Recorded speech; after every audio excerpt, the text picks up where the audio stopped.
Oh boy, that PlayStation sound. Music to my ears. Universal Studios? Insomniac Games? Why, what we have here is one of the greatest platformers, specifically the greatest 3D platformers ever made. In my opinion, this game is like right up there with Banjo-Kazooie. And this is basically like my childhood right here. The original... Wait, what? The fucking...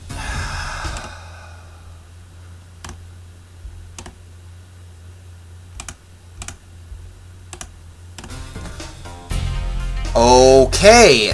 Does my controller work now? Thank you. Okay. We don't have a memory card. We don't need a memory card. We're just gonna sit through the opening cutscene, let it play out, because we're on an emulator. We're operating by different rules.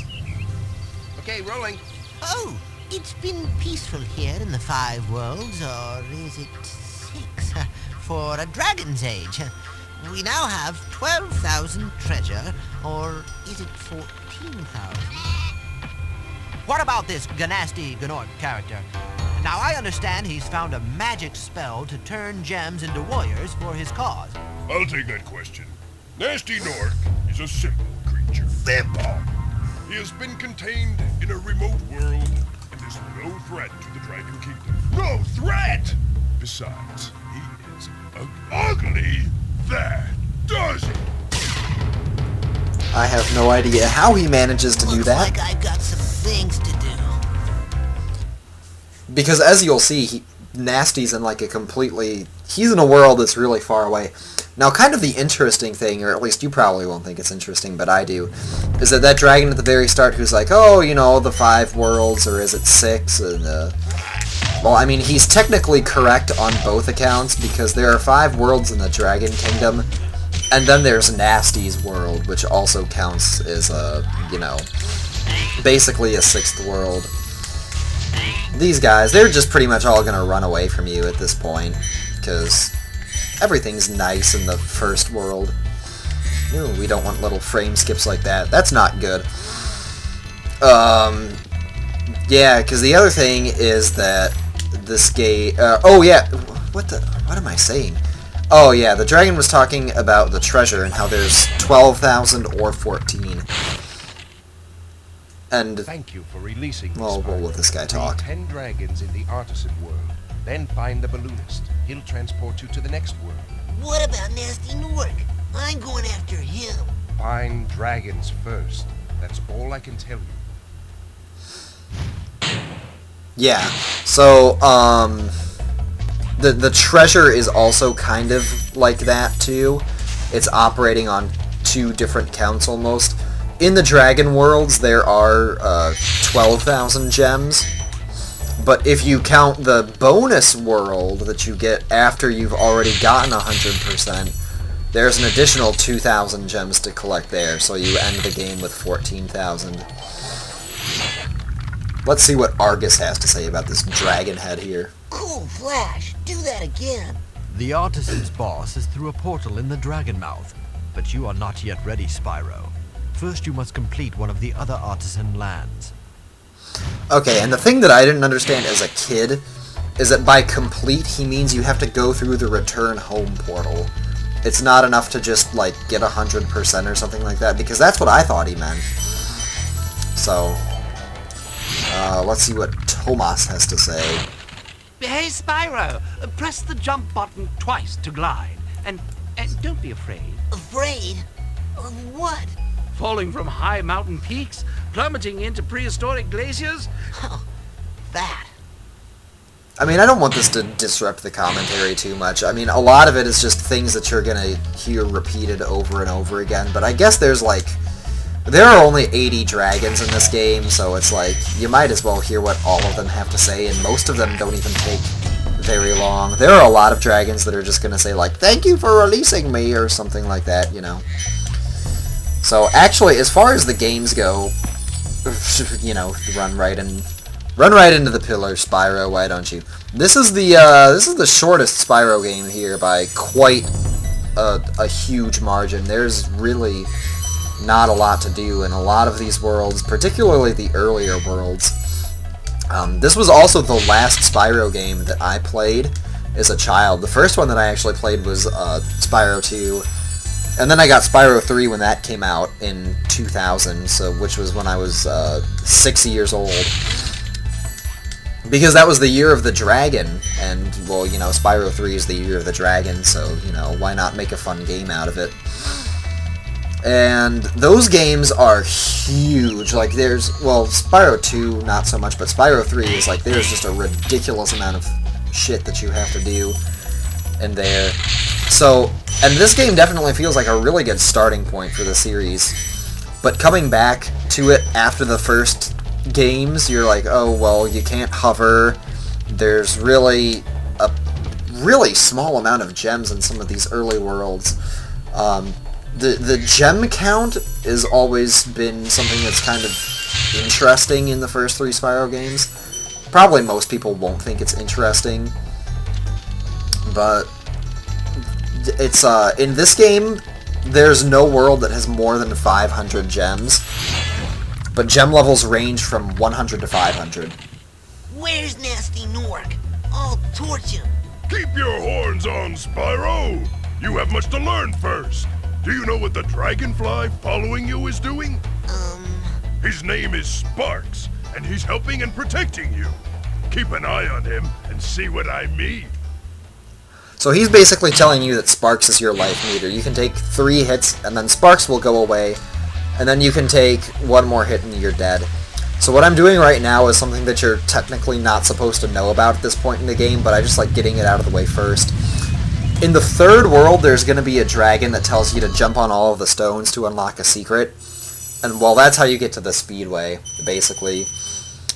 And the Speedway levels are basically this. You just fly around and complete a set of arbitrary objectives, like flaming a whole bunch of chests.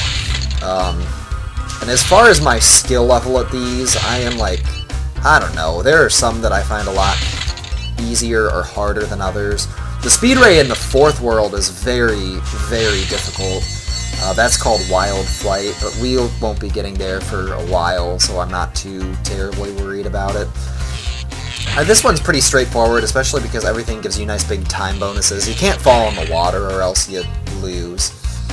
But basically, you just want to collect these 4 sets of 8 items each, I guess. And then you get 300 gems at the end of it, so might as well get it out of the way now. Now, there was also a dragon here that told us that we have to rescue 10 dragons or something like that. And that's basically the balloonist's goal, and I didn't really get a good look at him, but there's a balloonist guy who's telling you that he'll take you to the next world if you free 10 dragons. Oh, come on. Mr. I'm too cool for school flying in my planes. The plane section is actually definitely the hardest part. The planes are pretty annoying whenever they show up in any speedway. And obviously, it's like the fastest strategy to go in the opposite direction of whichever these things are headed. I mean, that's just common sense right there. We got this, no worries. I think they actually want you to take a different path. Oh, but yeah, so he wants us to rescue 10 dragons, and we're going to rescue way more than 10 dragons. But it doesn't always have to be dragons that you rescue. The 2nd and 5th world balloonists want... No, we don't want to try again. We want to quit. Quit and then try again. No, that's really weird menu input. Yeah, but some guys want gems. There's one balloonist that wants dragon eggs. And the weirdest thing that I think about this game is the dragon eggs, but we'll see that later. First, we'll just go to one of these worlds. I guess we can just go to whichever one's the shortest and then call this an episode, maybe, because it just takes so long to render some of these longer episodes on my computer. Maybe we can do 2. I guess we'll do 2 full worlds in this episode, because then we'll have the boss world to do as well. So, this is basically the world that kind of teaches you about combat. It's really small. It's one of those worlds that only has 100 gems in it. But it's just basically what the dragons here are going to tell you, and I'm going to skip over them. Or maybe, no, I'm not going to skip over them. I'm going to let them talk. But, you have these guys with the shields. And if they have their shields up... Actually, if they have their shields down, you can flame them. But flame doesn't affect metal shields. Oh, it's you. I wasn't sure if you'd escape those annoying little creatures. Of course, they wouldn't bother me, but here's a hint. Metal armor is fireproof, but a charge attack will take care of them. And, you know, that really doesn't make much sense in real life, because, you know, metal gets hot, and really, really painful. So, I don't know what the hell these game developers were smoking. But then you also have the big enemies, and the big enemies you have to flame. Now this guy right here is a big metal enemy, and the trick here is that you have to flame the part of him that isn't armored.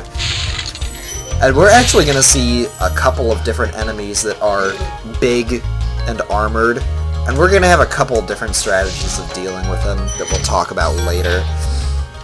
So right here what we want to do is not only do we want to rescue a dragon, and this guy, Oswin. Oswin's a pretty cool name. There's a really good Fire Emblem character named Oswin. Want to know a secret?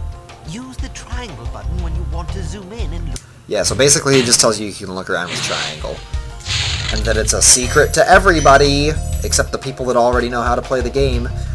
So here we have the key, and the key is a very important item to pick up because it lets us get the rest of the gems that are locked away in the big metal chest that we have no means of accessing otherwise.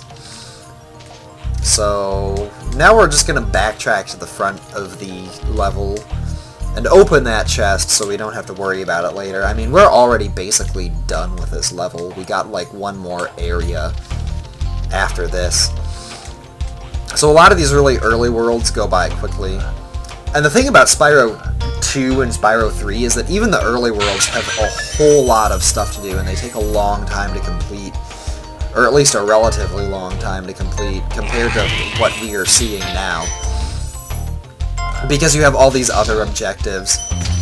Like collecting dragons in this game is basically you walk to a certain point, and it's no more difficult to collect the dragons than it is to, say, collect the gems, you know?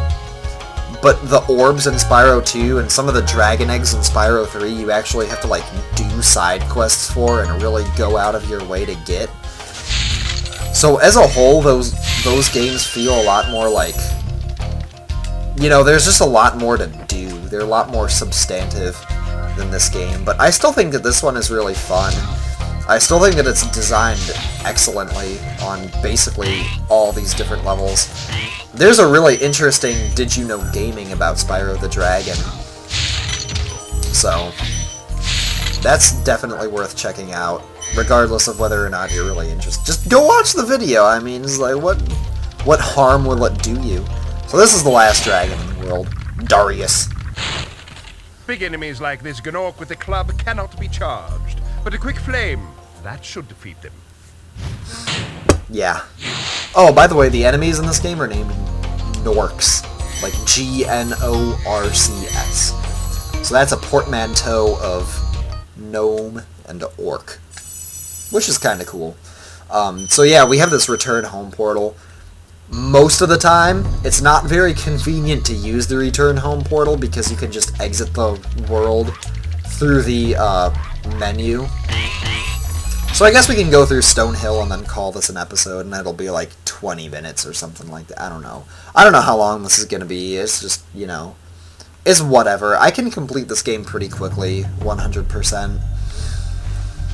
So this level is honestly probably my least favorite level in the entire game, just because it just feels very boring and empty. Like, you'll get, especially when you get to the upper level of this world, you'll see that there's a lot of, okay, this is the way that we don't want to go.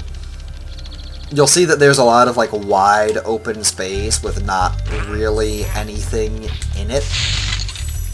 And it's just, I don't know, I kind of don't like the feel of this level as a whole. But this is the level where that opening cutscene took place, which is kind of nifty, and the return home portal is right here, but we're definitely not going to end here. After you freed all the dragons, pass through this fancy vortex thingamajigger. It'll take you back to the artisan home.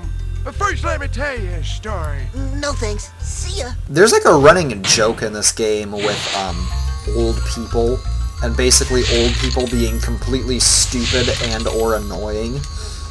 And I think that's kind of funny. Also, Astor is another name of a Fire Emblem character. He's one of the thieves from Fire Emblem 6. And he's kind of poopy. Well, at least compared to Chad, but that's just because Chad is such a god. But anyway, I don't want to get into that too much.